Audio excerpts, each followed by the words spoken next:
bam. Et là, normalement, le stream s'est mis à jour. POC, Ref, Ultra Fast, Python, Linter. C'est beau, c'est beau. Donc petit coup de notre ref, pareil, hein, j'ai pas fait des maxi dingueries avec, c'est juste le poké pour voir un peu ce que ça donne. Et pour montrer ce que ça donne pour de vrai, on va aller dans un petit truc que j'ai repool il y a pas longtemps pour préparer une démo un peu sympa. Et pool, un petit coup de SQL map. S'il y en a qui étaient au Braze, il y avait des petits tricks sympas à faire avec. Ça donnait des choses sympas. Alors déjà la présentation. GitHub, ref. Est-ce que ça suffit? Oui, ça suffit.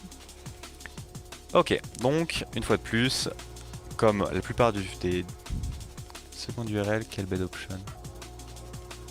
Seconde URL?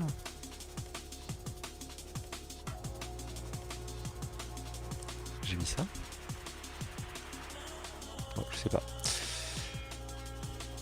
De SQL Map. Et non, je n'ai pas fait ça pour ma part. Je ne connais pas cette option, mais si tu veux venir nous parler de l'option seconde URL de SQL Map, ouais. Est-ce qu'il y a un double order?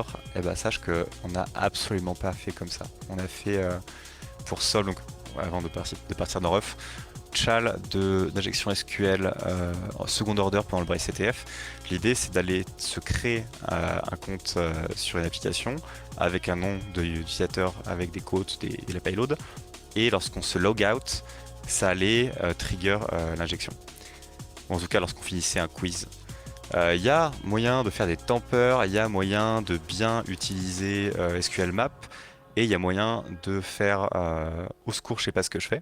Perso, j'ai développé un petit Flask, serveur Flask, donc Python, qui prenait en post un paramètre avec juste pas d'authentification sur la loopback, chez moi pas de problème. Et chaque fois qu'une requête était récupérée, à son tour, le Flask allait faire une session d'authentification et émettre la requête et ne renvoyer que le résultat de la seconde requête à SQL Map. Donc SQL Map il faisait coucou Flask, au revoir Flask. Flask faisait coucou authentic, coucou logout et pour trigger et renvoyer que le résultat final. Ce qui fait que pas de scripting à faire, en allez 7-8 lignes de Flask c'était plié.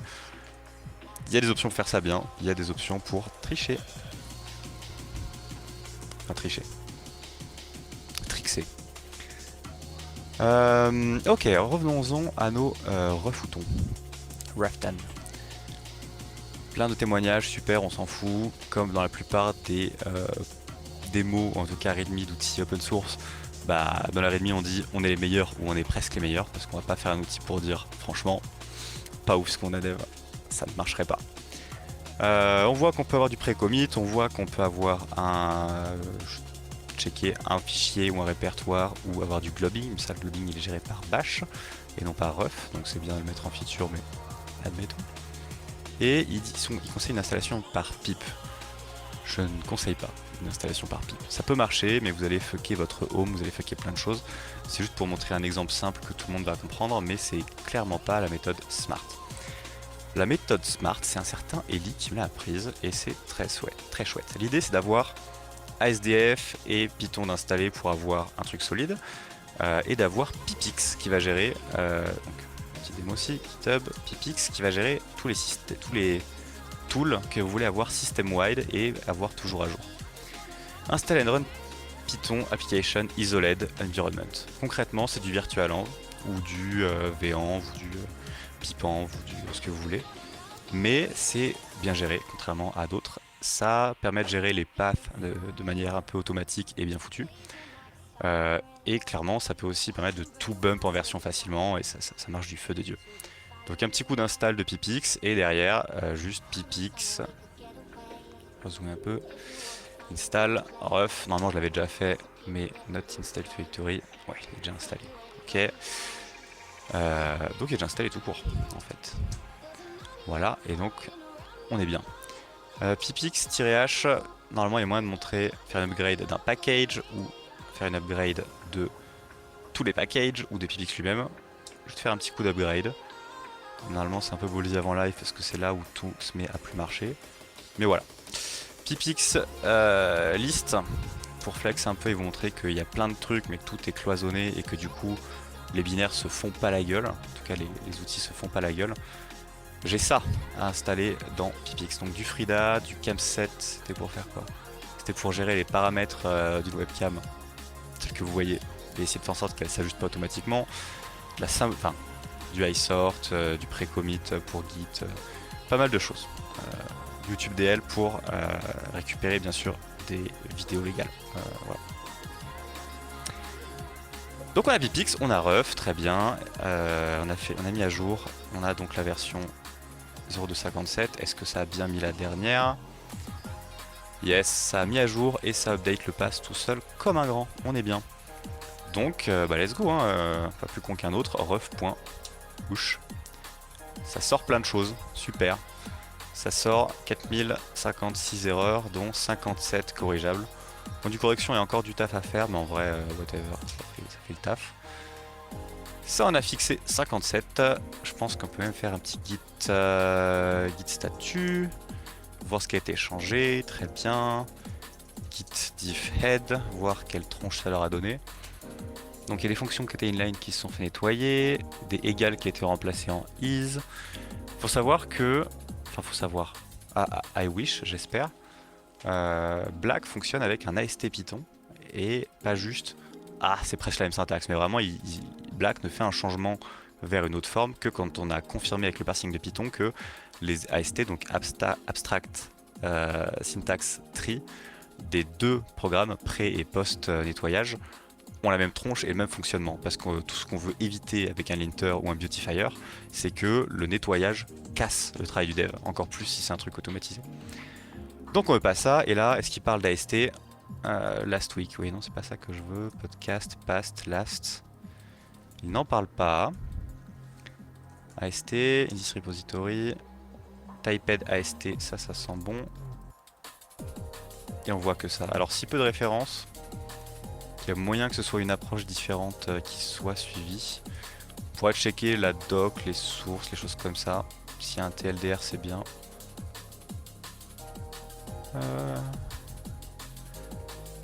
Ok, est-ce que c'est différent? Je suis pas du tout sur la, je suis débile. MDR. J'étais sur la doc de Pip et de Pipix et non de Ref. Cheat.sh. Hehe. Yes. Derrière niche pour le petit alias. Qu'est-ce que vous dites? SQL map, voilà, c'est stylé. Pax en CTF, très bien.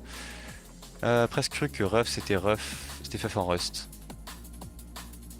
Il y a un concept. C'est pas ça, mais il y a un concept, c'est rigolo. Yes, Pipix très sympa. Et en effet, le petit alias cheat.sh, si jamais.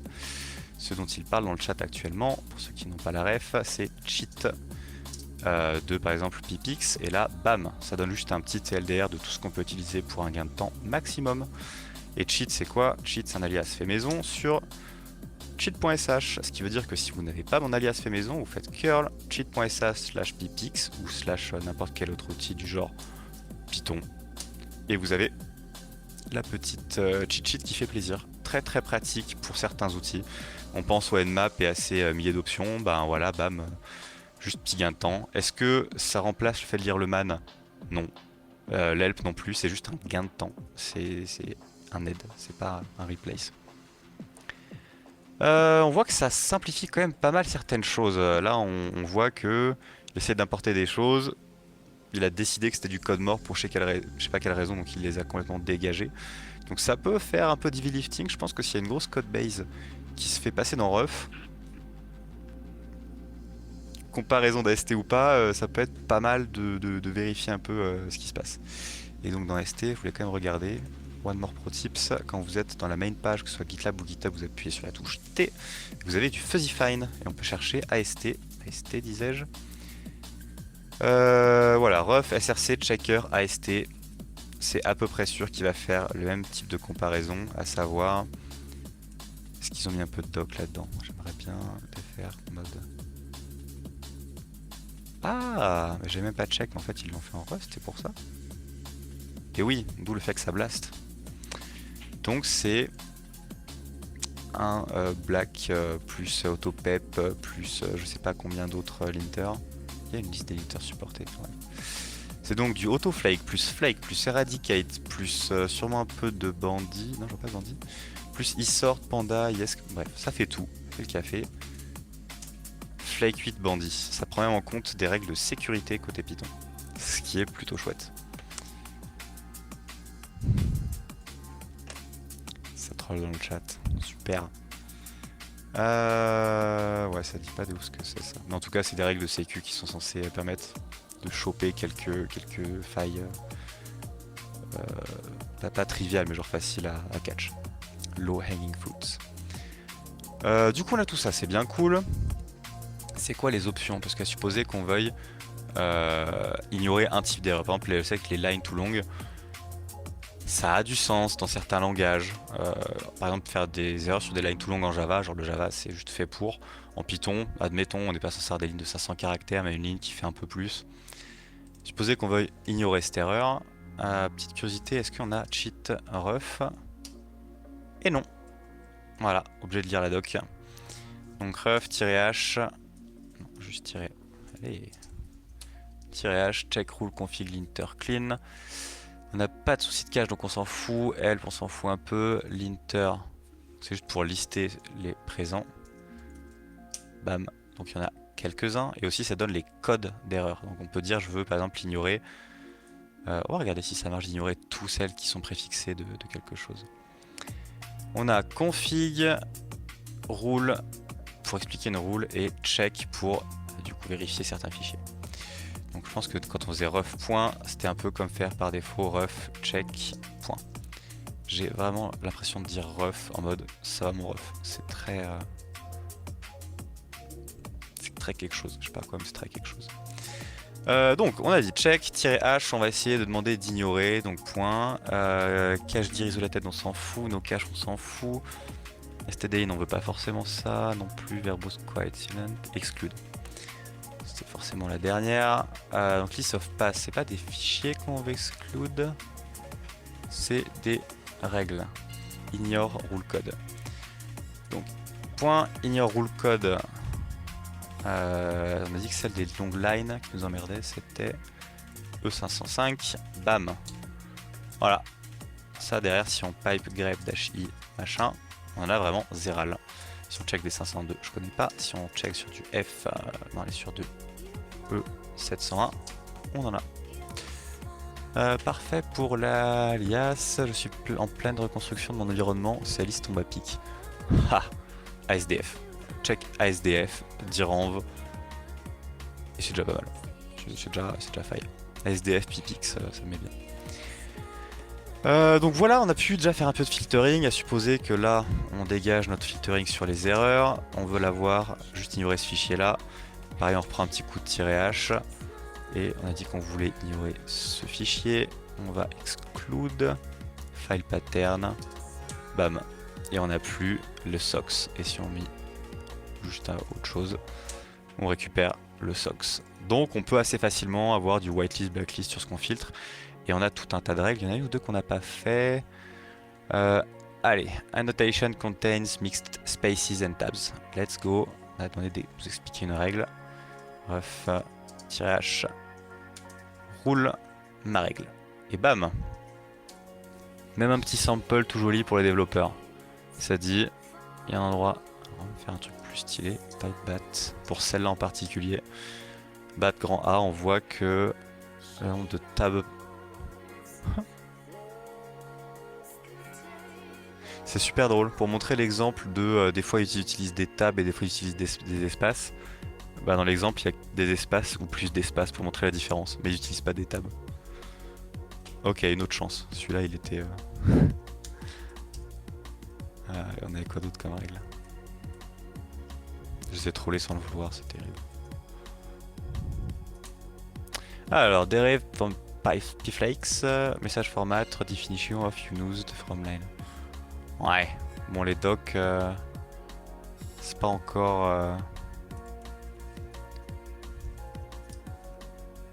Ça va. Ah, c'est intéressant ça. Ambiguous entre L et I.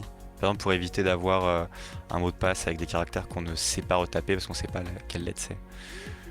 Genre un flag en CTF qui est mis sur papier avec des zéros, avec des O, avec des A, des angstroms, avec des pipes, des I et des L. Pire idée du monde. vraiment l'impression que je dis feuf à chaque fois. Et non, je ne dis pas feuf, je dis ref. Dernier truc qu'on n'avait pas vu, c'était la config. Donc ref config. On peut voir un peu les trucs qu'on peut configurer. Genre iSort. On peut voir ce qu'on... comment dire, les attributs. Force wrap alias. Qu'est-ce que je comprends pour vous expliquer derrière. Allez, split on trailing comma. Hop. Et là ça dit quoi? On va peut-être mettre un petit coup de tiret H pour... Hop. Option. Ah, config iSort. Un peu comme ça que ça marche. Unexpected argument found.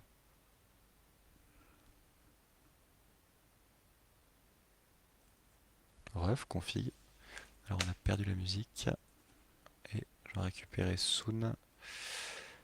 Le retour. Eh bien, je ne sais pas trop ce que ça essaye de me dire. On va tricher. Ref, config. Hop. Petit coup de Google Dorking. Tant que c'est pas encore illégal. Ref, config. PyTask. Ok. Ah, peut-être qu'avec juste iSort. Oh, pourtant, est-ce qu'on avait fait ça? On va regarder, peut-être c'en est un qui a pas kiffé. iSort. Non, définitivement, je ne comprends pas comment on est censé utiliser cette chose. Ah, c'est un point. Oh, c'est un point. C'est un point. Est-ce que par contre la doc fait ça? C'est un point puis la valeur qu'on veut lui mettre ou c'est défaut value? Rien. Type string. Je suis pas sûr de comprendre qu'est-ce que c'est censé faire. Si a comma is placed after the last number in a bulletin. Là, pas tout never before du tout. Ok, donc c'est le fait d'avoir de l'auto-fold. Donc dans les imports, mettre une virgule ou non. Donc, je pense que là, on le configure en true. Yes. 1. Ah. Comment est-ce qu'on fait pour changer du coup la valeur de la config? Parce que pour moi, le fait de dire attention, dire qu'on fait ref config option option, pour moi c'était pour dire argument argument 2. Sauf qu'en l'occurrence notre argument 1 devient deux arguments en un seul, et notre argument 2 devient... Je sais pas trop comment on est censé pouvoir changer la valeur de la config. Ref change config value peut-être. Peut-être qu'ils veulent à tout prix qu'on passe par des... Ah mais si quand même ça a l'air d'être vraiment ça qu'ils attendent. Aïe, wesh. Alors, PyCharm, no thanks. Settings, ref. Ok, c'est plutôt des configs qu'on va voir dans un fichier de compte, pas trop fait pour être fait à la volée. Donc on va pouvoir s'en faire un petit. Je pense que j'ai la flemme. Ce serait pas mal, hein, mais overview installation, ça on a déjà fait. Usage configuration. Ah si voilà. PyProject.toml, let's go. On va faire un petit coup touch de toi. Ensuite, on va prendre ça. Non, on va faire code de notre pote. Hop. On va laisser tout tel quel. Et on va regarder juste. Et on va prendre un qui modifie.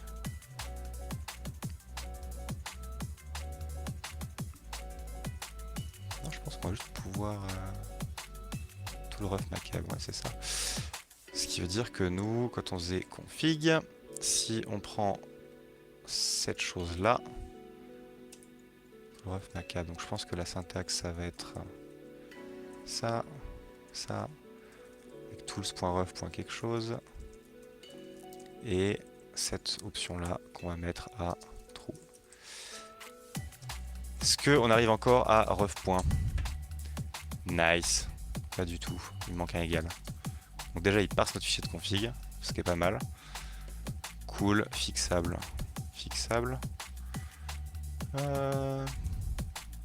Unknown rule selector. Ok, alors on va essayer de simplifier un maximum parce que nous on veut juste faire une mini démo. Ouais. Ok, config, si on essaye de relister, là il vaut true. Et si on retourne en bas, si on met un petit coup de false, dis-moi que ça prend la config, STP, frère, true. Ah non, default value. Ah ouais, non mais après, essayer de choper la valeur au runtime.